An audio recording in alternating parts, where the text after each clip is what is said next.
نيجي بقى لتقييم اللعيبه.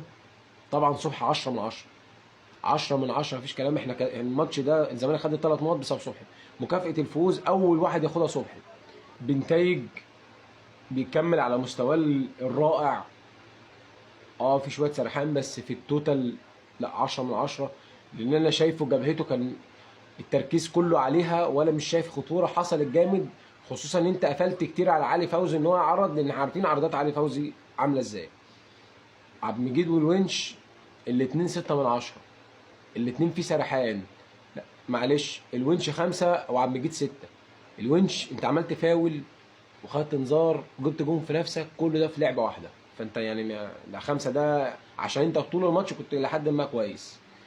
عبد المجيد بساطتك كلها بقت غلط. لو تقدر تظبط بساطتك هتبقى في كل ماتش 10 من 10. عمر جابر عسكري المرور اللي عندنا في الفرقه 7 من 10. عمر جابر في كل ماتش ما تعرفش هو حلو ولا وحش. يعني ما تعرفش هو بيدافع كويس ولا وحش، ما تعرفش هو بيهاجم كويس ولا وحش. هو في النص في كل حاجه. بس دي حاجه كويسه ان هو بقى له فتره محافظ على مستواه، مش بينزل جامد بس ما بيطلعش جامد. نص الملعب عبد الله السعيد وتاني نجوم المباراه. عبد الله السعيد بيثبت ان التجديد ليه كان حاجه صح، كان حاجه في محلها. 9 من 10. انت بتتحكم في الفرقتين تقريبا. مايسترو في نص الملعب.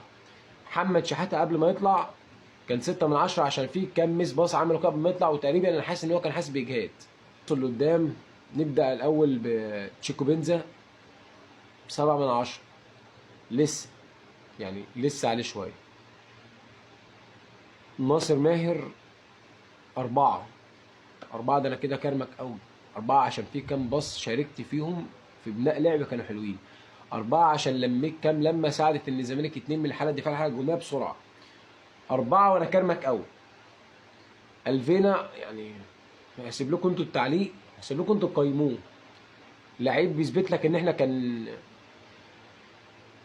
يعني كنا في غيبوبه، كنا بنجيب لعيبه غيبوبه اقسم بالله.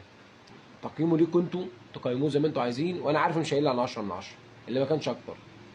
عدي الدباغ المظلوم. عدي الدباغ المظلوم في منظومه لعب نادي الزمالك. عدي الدباغ اللي مطلوب منه يساعد في بناء اللعب مش ينهي الهجمات. عدي الدباغ لعيب كوره جامد. عدي الدباغ مع الفتره ومع الوقت هيبقى احسن واحسن واحسن. وعايز بس اتكلم عن 2 أو 3 من الدكه، لان في يعني احمد شريف محتاج فرصه. ما تقطعش منه الكوره بسهوله. لعيب هيفيدك على المدى الطويل. صلاح مصدق اتمنى قرار ان انت تقعد ما تمشيش يطلع صح.